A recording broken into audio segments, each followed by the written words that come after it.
नमस्कार, मैं हूं खालिद मलिक। नरेंद्र मोदी की सरकार ने अपने शासन के 100 दिन पूरे कर लिए हैं।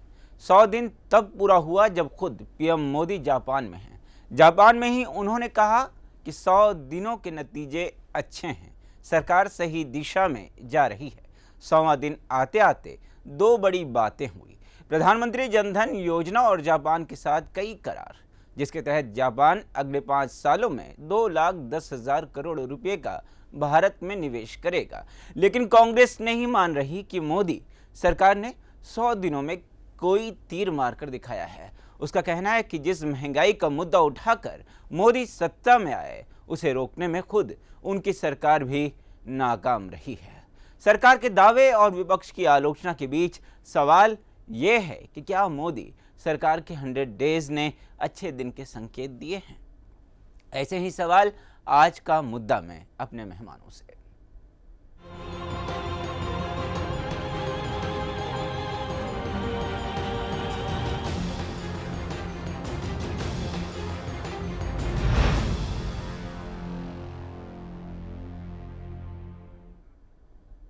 हंड्रेड डेज, सरकार के 100 दिन पूरे हो गए और आज हमारे साथ इस मुद्दे पर चर्चा करने के लिए मौजूद हैं कैलाश गढ़वी जी, जो कांग्रेस पार्टी का पक्ष रखेंगे, राजनीतिक मामलों के जानकार अशोक मिस्त्री जी और साथ ही साथ वरिष्ठ पत्रकार सरस्वती चंद्र आचार्य जी। आप तीनों का बहुत बहुत स्वागत है। सबसे पहले हम सवाल कांग्रेस से जानना चाहेंगे। 100 दिन हुए हैं, सरकार के इस 100 दिन में काम को आप किस रूप में देखते हैं कांग्रेस पार्टी की हैसियत से? 100 दिन में किसी भी सरकार के परफॉर्मेंस को आंकना या उनका परफॉर्मेंस जो डिलीवरी की है उसको समझना, हम भी समझते हैं उतना इजी और सही नहीं होता है। और अन्याय भी होगा कि अगर हम उसको 100 दिन में नहीं किया तो गलत किया, या किया तो क्यों किया। मगर 100 दिन में उनके इंटेंशन, उसके काम करने, क्या करने जा रहे हैं, क्या अप्रोच होगा उनका, वो सब क्लियर होने लगता है। इस देश के इतिहास में आजादी के 68 साल बाद पहली बार एक ऐसी घटना बनी इस पार्लियामेंट में कि इस देश के पार्लियामेंट में जो संसद इलेक्ट होकर के आए, जीत करके आए हैं, उसमें 35% लोग क्रिमिनल बैकग्राउंड के हैं, उन पे क्रिमिनल केस चल रहा है। तो इस देश की आजादी के पहली बार ऐसा कि एक ऐसी सरकार बनी है जो पूर्ण मेजोरिटी के साथ तो है, पर सत्ता लाने के लिए उन्होंने क्रिमिनलों को प्रमोशन किया। मगर उससे हटके बड़ी बात है, ये मैं नहीं कह रहा, इस देश के प्रधानमंत्री नरेंद्र मोदी खुद कह रहे हैं और इस देश का सुप्रीम कोर्ट खुद कह रहा है। कहने का मतलब क्या है कि 100 दिन की सबसे बड़ी दिन अगर 100 दिन की गिनी जाए तो भारतीय जनता पार्टी के प्रधानमंत्री नरेंद्र मोदी जी द्वारा इस चीज को कमजोर नहीं करके उल्टा प्रमोट किया और पॉलिटिक्स में ऐसा एक प्लेटफॉर्म देने की कोशिश की जहां क्रिमिनल बैकग्राउंड के लोग एक जगह पा सके। दूसरी बात, 100 दिन की सरकार में आपने उन नेताओं को प्रमोट करने की कोशिश की जिन पर आपराधिक मामले दर्ज। नहीं, आपराधिक मामले से बड़ी बात करता हूं। एक मिनिस्टर ऐसे हैं जिस पे रेप का केस दाखिल हो रखा है और उनको कोर्ट में से सम्मन्स आया हुआ है। आप समझो इस देश, और इनसे हट करके क्या देश में ऐसे लोगों को प्रमोट करके आप काम करना चाहते हो? जो अपने आज के डेट में होम मिनिस्टर हैं, उनका सन मार्केट में, मोरल की बात है, आप क्या करना चाहते हो उससे पता चलता है, मोरल की बात है। बंसल के भांजे का नाम खाली आया था, फैक्ट क्या है भगवान जाने, तो भी उन्होंने रिजाइन कर दिया था।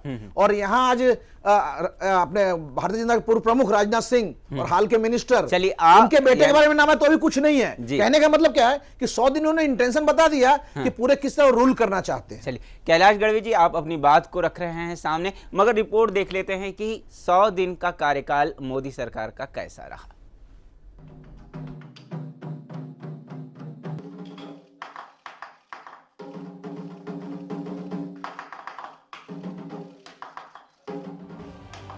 अंदर खुशी प्रवाहित हो रही हो तो कलाकारी मिजाज जोर मारता है।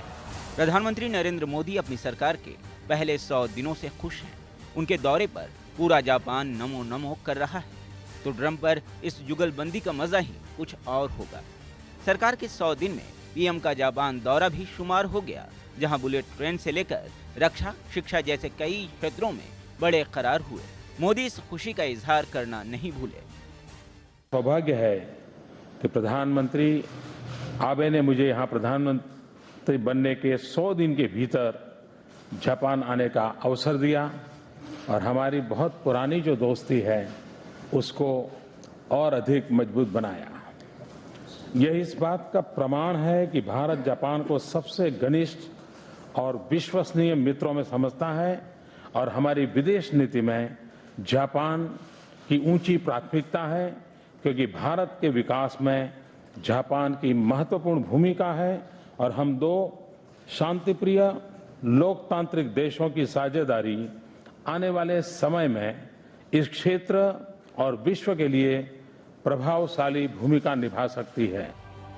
26 मई को मोदी सरकार के शपथ लेने के साथ ही देश की बड़ी आबादी अच्छे दिन का इंतजार करने लगी।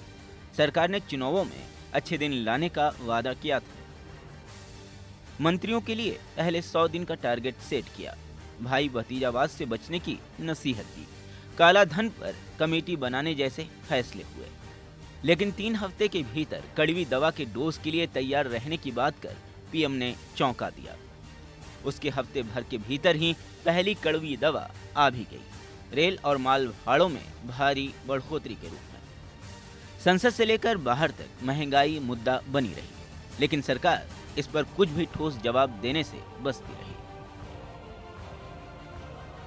10 जुलाई को अपने बजट में वित्त मंत्री अरुण जेटली ने अर्थव्यवस्था को पटरी पर लाने के लिए कई चीजें पेश की। बीमा और रक्षा क्षेत्र में एफडीआई बढ़ाने का ऐलान हुआ।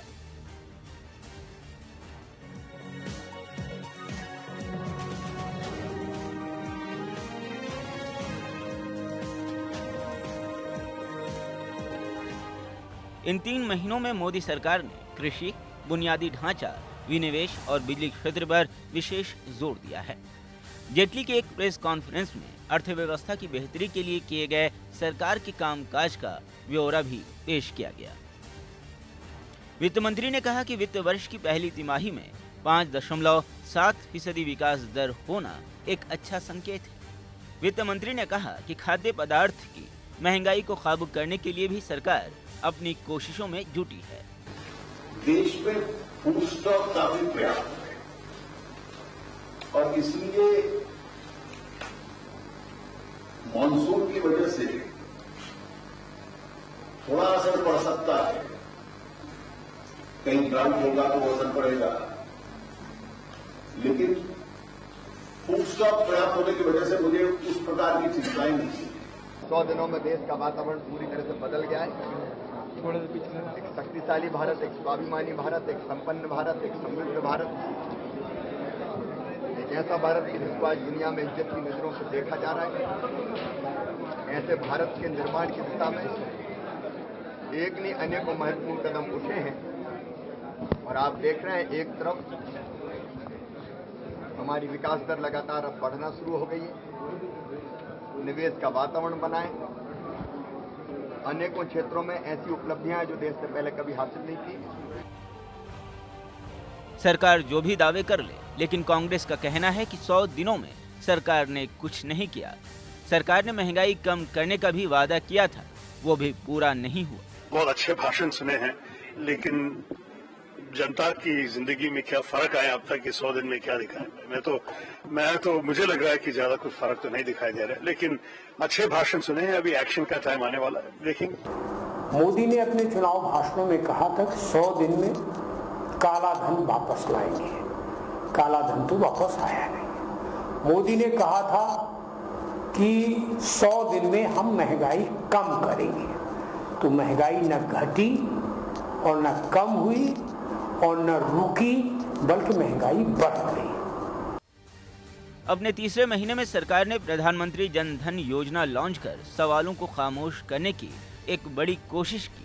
हर गरीब के लिए बैंक खाता और बीमा की इस योजना को सरकार अपनी बड़ी उपलब्धि मानकर चल रही है। सवाल है, क्या सरकार के 100 डेज अच्छे दिन के संकेत दे गए हैं? ब्यूरो रिपोर्ट, जानो दुनिया।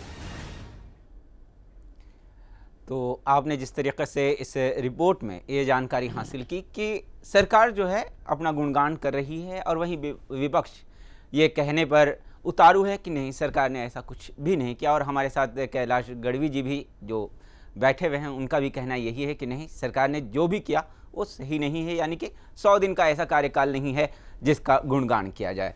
हमारे साथ अशोक मिस्त्री जी भी हैं, उनसे जानना चाहेंगे। पक्ष विपक्ष दोनों के अपने अपने तर्क हैं, आप 10 में से कितने मार्क्स देंगे 100 डेज के काम को देखकर? देखिए, यहाँ पर एक भारत के नागरिक होने के नाते अगर हम देखें कि पिछले इतने सालों से मीन्स के जब से हम इंडिपेंडेंट हुए उसके बाद की जो स्थिति है और आज की जो स्थिति है, यानी कि 100 डेज की जो स्थिति है, वो दोनों में आसमान ज़मीन का फ़र्क है। तो मैं ये कहूँगा कि जिस तरह से स्पीडी डिसीजन मेकिंग, जो आप कहते हैं कि मिनिस्टर को रिस्पॉन्सिबल बनाया गया, जिस तरह से ओल्ड कमिटीज़ थी उसको निकाला गया, कैसा भी करके जो भी है ऑफिसर्स है वहाँ के ब्यूरोक्रेट्स जिसको कहते हैं, उनको एक जवाबदेही उनकी तय कर दी गई कि इतने दिनों में आपको काम करना है। और मैं ये बात सुन के बड़ा प्रसन्न होता हूँ कि जब उन्होंने ये कहा कि अब लोगों को समय से ऑफिस में आना पड़ता है, आपने सुना होगा। और आप देखिए कि किस तरह से घटनाएं भारत में घटती है कि अगर कोई ब्यूरोक्रेट्स वक्त से अगर वो ऑफिस में आता है तो उसको हेडलाइन बन जाती है। तो ये जो बातें कही, काफ़ी सुधार हुआ है, ये बात सही है। आप महंगाई की बात करोगे या, और दूसरी एक बात हमें ये भी समझना है कि हमने जो सरकार चुनकर भेजी है, लोगों ने भी जो चुनकर भेजी है, वो 5 साल के लिए है। उनका आकलन अगर करना है तो 5 साल के बाद हम करेंगे, और ये जनता सब जानती है, उनको जवाब दे देगी। अगर उन्होंने जनता की नज़रों में सही काम नहीं किया, जो कुछ वादे किए वो वादे सही नहीं हुए, तो इनको भी जाना पड़ सकता है। तो ये कांग्रेस भलीभांति जानती है। कांग्रेस की द्विधा अलग है, वो मोदी के यानी कि जो प्राइम मिनिस्टर के किसी भी काम को अच्छा कहने के मूड में ही नहीं है। वो अभी वो सदमे में से बाहर नहीं आएगी, let us be very Frank. तो वो जो कुछ भी कहे, उनसे ज़्यादा हम ये कहे कि हाँ हमें कुछ दिखाई दे रहा है कि नहीं। एज ए कॉमन मैन, अगर पब्लिक ये जनधन योजना है जिस तरह से उसे लागू की गई, लगता है कि हर कोई लोगों के साथ लोगों के पास पहुंचेगी। कुछ वादे तो ऐसे हैं जिसे पूरा नहीं किया गया ना, जैसे काला धन लाने की बात हुई थी कि हम 100 दिनों में लेकर ही आ जाएंगे, 2 से 3 सितंबर को आपको पहुंच जाएगा, महंगाई कम होगी। एक बाबा रामदेव गए लाने के लिए, हाँ लाने के लिए गए बाबा नहीं, कांग्रेस को जो कांग्रेस की बात है, मैं उनसे असहमत नहीं हूँ। आप जो कहते हैं सभी चीज़ें बराबर है, वादे किए तो वादे, हर पॉलिटिक्स में वादे तो होते ही और वादे के ऊपर ही सरकार चलती है। लेकिन वादों में कितनी सच्चाई है, अगर उस तरह के कदम उठाए हैं जिससे अगर लोग संतुष्ट हो सके। चलो SIT बनाई, उसके ऊपर काम हो रहा है, और जेटली साहब ने भी अभी बताया था कि हाँ हमारे मिन्स की बात चल रही है और इसके ऊपर कामगिरी आगे बढ़ रही है। महंगाई की बात जहाँ तक कि जो कुछ भी पिछला मिलता है, जो मिन्स के वारिस मिलता है, उसको अगर कहीं आगे बढ़ाना है तो कहीं ना कहीं मिस्त्री जी ये भी तो देखा जाए कि महिला सुरक्षा को लेकर कोई ऐसे प्रावधान नहीं सामने आ रहे हैं, अभी भी अत्याचार हो रहे हैं, अभी भी बलात्कार की घटनाएं घट रही हैं, कानून व्यवस्था में सुधार नहीं आया है, तो फिर कैसे मान लिया जाए? नहीं, आप अगर ऐसे सपोज एक एक चीज़ के ऊपर आप देखने जाओ तो हर किसी को आप कहोगे 10 में से कितने मार्क दोगे, तो 2 मार्क 3 मार्क ही मिलेगा। इस तरह से नहीं, जब भी कोई एक्शन पूरा होता है, अगर सपोज ये सब चेंजेस आ रहे हैं, जो फ्लेक्सिबिलिटी लाई गई है, यहाँ पर कानून को बदला जा रहा है, काफ़ी लेबर लॉज में ये हो रहा है, हर कोई चीज़ों में बदलाव आ रहा है, उसके लिए थोड़ा रुकना पड़ेगा। ये चीज़ ऐसी नहीं है कि आज के आज बंद हो जाएगी, लेकिन ये जरूर है कि उस दिशा में कड़े कदम उनको उठाने पड़ेंगे और जनता को दिखाना पड़ेगा। फिर से एक बात मैं कहना चाहूँगा, अगर ये काम नहीं करेंगे तो ये भी नहीं रह पाएंगे। ये तो बात सही है, जनता ने कांग्रेस को जिस तरह से निकालता है, हो सकता है कल नरेंद्र मोदी साहब की सरकार भी ना रहे अगर उन्होंने वो वादे नहीं पूरे किए। लेकिन जिस तरह के एक्शन लिए गए हैं, जो कि इनिशियल स्टेज के एक्शन है, जिसका एक्शन लास्ट डेस्टिनेशन के ऊपर पहुंचोगे तब मिलेगा। यानी आज से अगर आपने सफ़र शुरू किया और आप ये कहो कि मेरा डेस्टिनेशन अभी क्यों नहीं आया, ये नहीं हो सकता। अगर आपको 7 घंटा ट्रेन में बैठना है तो बैठना पड़ेगा, ये बात है। तो यहाँ पर सब्र, जैसे गढ़वी साहब ने बहुत सही बात कही कि 100 दिन में आकलन करना मुश्किल है। अगर जब कांग्रेस खुद कह रही है कि आकलन करना मुश्किल है, और जहां सोनिया जी को आज पूछा गया तो सोनिया जी ने भी यही कहा कि भाई आप लोगों को पूछो, क्योंकि उन्हें तो महंगाई का सवाल नहीं उठता है, तो वो तो लोगों को पूछो। उन्होंने कहा, उन्होंने प्रतिक्रिया नहीं दी, चलिए उन्होंने ये कहा कि आप लोगों को पूछो। कहीं ना कहीं लोगों को समर्पित ये चीज़ें हैं तो लोग उसका जवाब देंगे। और मुझे लगता है कि जिस दिशा में जिस तरह से प्रयास हो रहे हैं, कहीं ना कहीं अच्छे दिन आएंगे, लेकिन इंतजार तो करना पड़ेगा। गढ़वी साहब हाथ ऊपर करके कुछ कहना चाहते हैं, लेकिन संक्षेप वो जो में कह रहे हैं वो यही कहेंगे कि हाँ उनको हमने 5 साल के लिए चुनकर भेजा है, उनके जो भी इरादे हो। नहीं, लोगों का रिएक्शन, अशोक जी, लोगों का रिएक्शन आने लगा है। I agree. पिछले 21 बाई इलेक्शन हुए विधानसभा के सरकार बनने के बाद, चलिए आप उसमें से 13 में यूपीए आई है। सरस्वती चंद्र आचार्य जी भी हमारे साथ मौजूद हैं। उनसे जानना चाहेंगे कि कस्में, वादे, प्यार, वफा, सब वादे हैं, वादों का क्या क्या सरकार इसी पर अमल कर रही है? जी, इसी विषय पर हमने पहले भी चर्चा की थी और अब तो 100 दिन हो गए हैं जी। तो जो कुछ देना चाहिए, डिलीवर करना चाहिए, वो काफ़ी कुछ 100 दिनों में हुआ नहीं है। हालांकि एक दशा और दिशा सरकार की निश्चित हुई है कि 5 साल में वो किस स्पीड से काम करेगी। जाहिर है कि नरेंद्र मोदी बहुत मेहनत कर रहे हैं, उसमें तो दो राय नहीं है। वो हार्ड वर्किंग पर्सन है और उनके मुताबिक उनके मंत्रियों को भी चलना पड़ेगा, मंत्रियों के आला अफसरों को भी चलना पड़ेगा, तभी देश कुछ तरक्की कर पाएगा।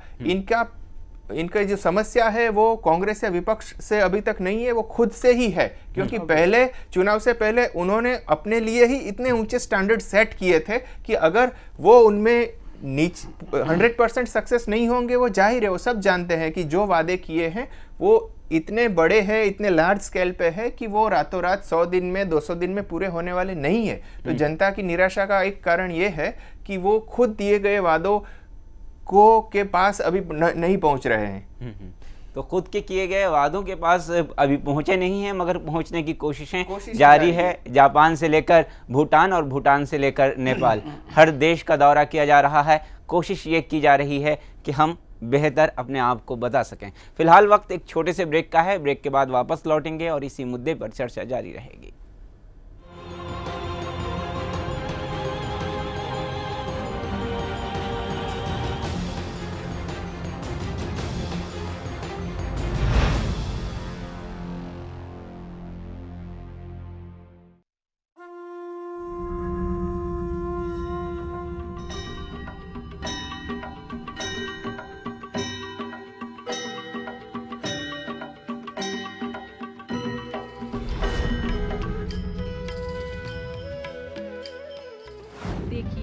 वंदना हर रोज सुबह 7 बजे सिर्फ जानो दुनिया पर। टीवी का मेलोड्रामा, सिल्वर स्क्रीन का हंगामा, एंटरटेनमेंट का कंप्लीट डोज, बॉलीवुड का फुल एक्शन हर रोज।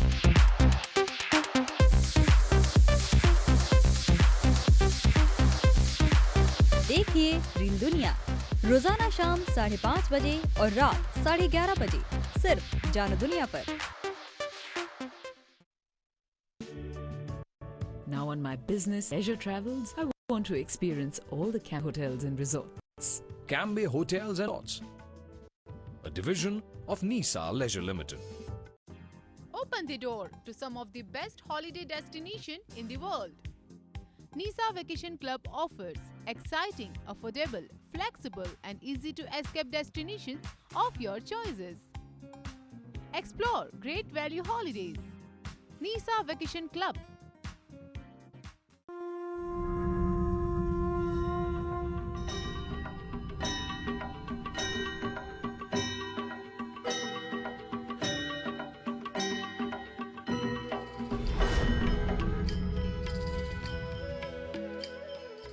देखिए वंदना हर रोज सुबह 7 बजे सिर्फ जानो दुनिया पर।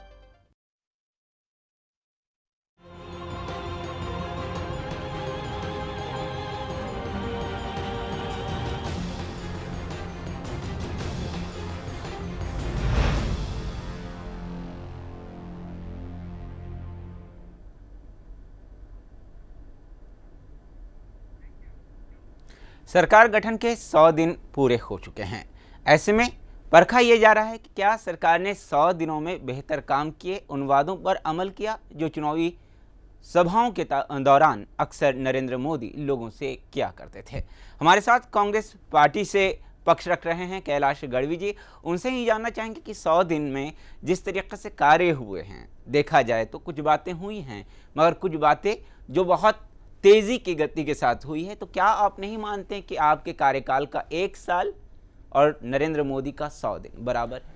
हम तो आप कहाँ 1 साल की बात कर रहे हो, हम तो आज़ादी के 68 साल में से 60 साल हमने इस देश पे इस देश की जनता ने हमारे पे विश्वास रखा है जी। और पहली बार ऐसा है कि हमारा पे विश्वास कम हुआ है और ये विश्वास इन्होंने भारतीय जनता पार्टी पे डाला है। मगर क्यों डाला? इसलिए डाला, कहीं हम महंगाई रोकने में फेल जा रहे थे, जो इन्होंने कमिटमेंट दिया था हम 100 दिन में कर देंगे। ये इसलिए विश्वास किया, इनको लगता था कि नहीं ये अच्छा सा गवर्नेंस दे सकती है, इसलिए उन्होंने अच्छा किया, इनको सत्ता दी। मगर देखिए, इस देश की जनता सब कुछ जानती है और देखती है। आज ये सरकार के बारे में अगर 2 शब्द में पूछो ना, अभी तक इनकी पॉलिसी किस तरह से वर्क की है, तो एक शेयर बाजार आप इंपैक्ट देख लो, इसलिए और व्यापारियों को खुश करने का बात देख लो। ये 2 चीज पे इस सरकार ने काम किया है। सबसे पहला काम जो उनका देखोगे आप, तो उन्होंने व्यापारी खुश करने के लिए अलग अलग पॉलिसियों में हेल्प करने की कोशिश की। आम जनता के लिए कुछ करने की कोशिश नहीं की, महंगाई घटाने के लिए कुछ नहीं किया। डीजल पेट्रोल या आप बोलो कि रेलवे भाड़ा जिसको नहीं बढ़ाना चाहिए था, नहीं तो उसका असर महंगाई पे बढ़ने पे होने वाला था, फिर उन्होंने वो काम किया। सबसे हद तो उस समय हो गई साहब जब इस देश के फाइनेंस मिनिस्टर ऐसा बोलते हैं कि निर्भया जैसे कांड और रेप जैसे इशू मीडिया को बोलते हैं आप मत ज्यादा चढ़ाओ वरना उसके कारण इन्वेस्टर कम हो रहे हैं इस देश में। मींस इस तरह इस हद तक मानवता की मौत हो रही है और मात्र व्यापार की बात हो रही है, सामान्य जनता पिस रही है। एक अच्छा सवाल उभर कर सामने आया है इस बात से। मैं सरस्वती चंद्र आचार्य जी से पूछना चाहता हूं। अक्सर नरेंद्र मोदी, बहुत अच्छा सवाल मेरे मन में आ गया है एक इनके बातों से। कैलाश गढ़वी जी जो बात कह रहे थे, अक्सर नरेंद्र मोदी कहते हैं कि हम 125 करोड़ की आबादी हैं। जापान में उनके भाषण को सुनिए तो 125 करोड़ भारतीय जनता नहीं हुए, ग्राहक हो गए। कुछ इस तरह की बातें वो कर रहे हैं कि 125 करोड़ जनता है, आइए आइए आइए आइए। तो क्या नहीं लगता कि हमको उपभोक्ता बना रहे हैं क्या नरेंद्र मोदी ये 100 दिनों में? हमको उपभोक्ता बना रहे हैं, आपकी बात सही हो सकती है, लेकिन मुझे इसमें उनके गुजरात के वाइब्रेंट मॉडल का डुप्लीकेशन दिख रहा है। उन्होंने पिछले सालों में मगर जनता को तो जनता रहने दीजिए, ग्राहक मत बनाइए। आप आइए, हमारे ऐसे लोग हैं कि एक दिन मोबाइल चेंज कर देते हैं एक दिन में। तो क्या है, हमारे लोगों को, हमारे भारतवासियों को क्या एक ग्राहक मात्र समझने की कोशिश कर रहे हैं नरेंद्र मोदी 100 दिनों के अंदर ही? वो मतदाता तो समझते ही है, नागरिक अपने भाई बहन भी समझते हैं, लेकिन जब विदेश जाते हैं तो स्थितियां बदल जाती है। हमें उनको वो दिखाना पड़ता है कि आपका लाभ किस में है, हमें क्या चाहिए, हमें आपका इन्वेस्टमेंट चाहिए, आप हमसे ज्यादा है, हमें टेक्नोलॉजी चाहिए, हमें क्या चाहिए, वो दिखाने के बजाय हमें उनके समक्ष ये मार्केटिंग करनी पड़ती है कि आप हमारे यहाँ आएंगे, आप हमारे यहाँ इन्वेस्ट करेंगे, आप बिजनेस करेंगे तो आपका बहुत बड़ा फायदा है। एक सवाल फिर उभर रहा है कि जब आप दूसरे देशों को इन्वेस्ट करने के लिए बुला रहे हैं, एकदम से पिटारा खोल के बैठे हुए हैं कि आइए हम सब कुछ आपके लिए आसान कर देंगे, तो विश्व गुरु भारत को ऐसे ही बना देंगे आप? देखिए, इसमें तो कई सारे फैक्टर्स काम करते हैं, लेकिन मुझे इनकी 100 दिनों की नीतियों को देख के लग रहा है कि इन्होंने सीमावर्ती सुरक्षा और विदेश नीति पर सबसे ज्यादा फोकस किया है। जो एक जमाने में भारत का रुतबा था, नेहरू जी प्रधानमंत्री थे उस वक्त में, भारत का नाम इज्जत से लिया जा रहा था और नॉन एलाइड मूवमेंट में, और एक तीसरे प्रमुख पक्ष के नेता के रूप में भारत उभरा था। इसी तरह से शायद भारत आने वाले दिनों में उभर सकता है, भारत का एक अंतर्राष्ट्रीय महत्व स्थापित हो सकता है। देखिए, अंतर्राष्ट्रीय महत्व स्थापित तो हो रहा है, चलिए निश्चित है, मगर जिस तरीके से बीजेपी के सांसद 15 अगस्त को कहते हैं नरेंद्र मोदी जी कि 10 साल के लिए आप सांप्रदायिकता छोड़ दीजिए, विकास की बात कीजिए, और सांसद हैं जिन्हें अभी 11 जो विधानसभा में उपचुनाव होने वाले हैं 11 सीटों के यूपी में, उसका प्रभारी बनाया गया है, वो इस तरह के बयान देते हैं जिससे सांप्रदायिक सौहार्द बिगड़े। तो क्या मान लिया जाए, कथनी करनी में बहुत फर्क दिखता है इनके? ये तो अब हर एक पार्टी में देखा जाता है कि चुनाव जीतने के लिए वादे अलग होते हैं, उनकी स्ट्रेटेजी अलग होती है, बूथ लेवल पर प्लानिंग मतदाताओं को देख के किया जाता है। तो ये तो पॉलिटिक्स में अब ओपन सीक्रेट है, आप भी जानते हैं जी।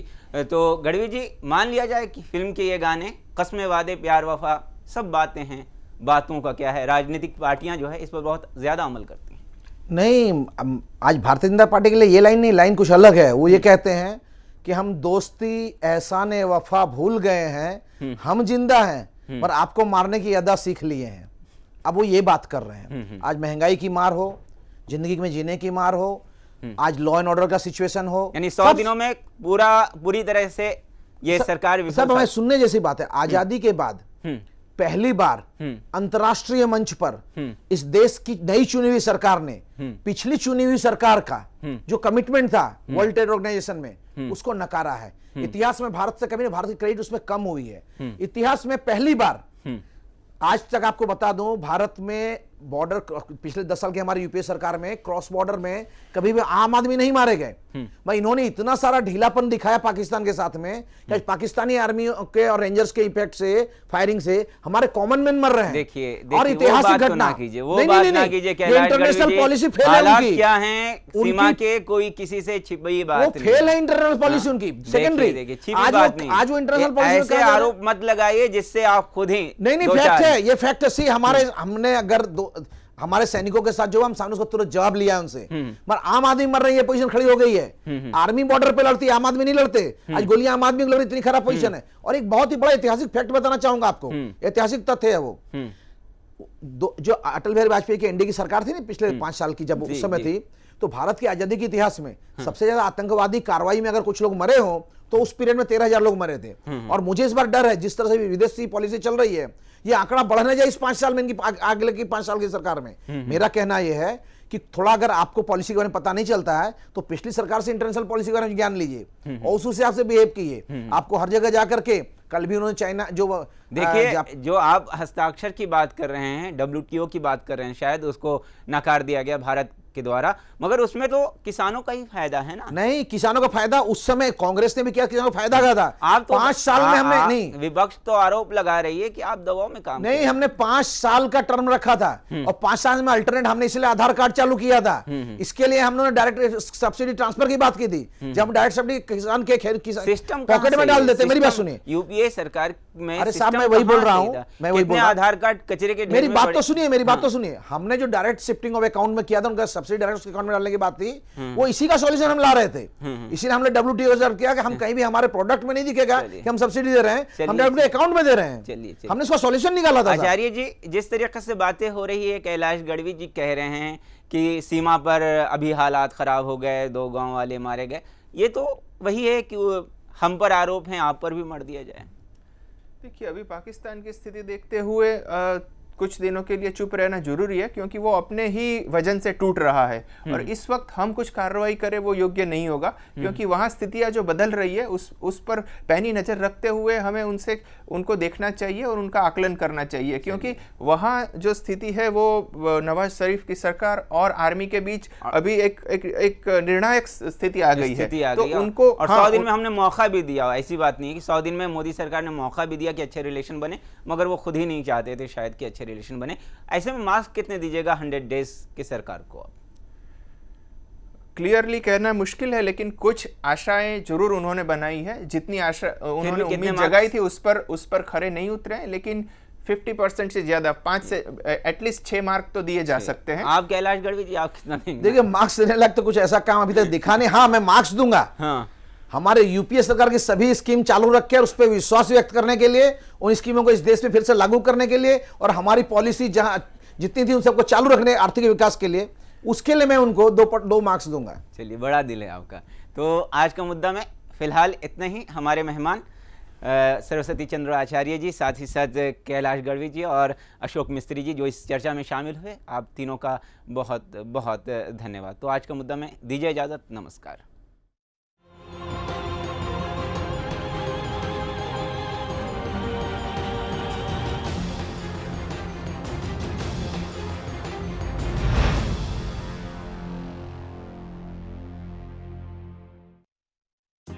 Open the door to some of the best holiday destination in the world. Nisa Vacation Club offers exciting, affordable, flexible and easy to escape destinations of your choices. Explore great value holidays. Nisa Vacation Club.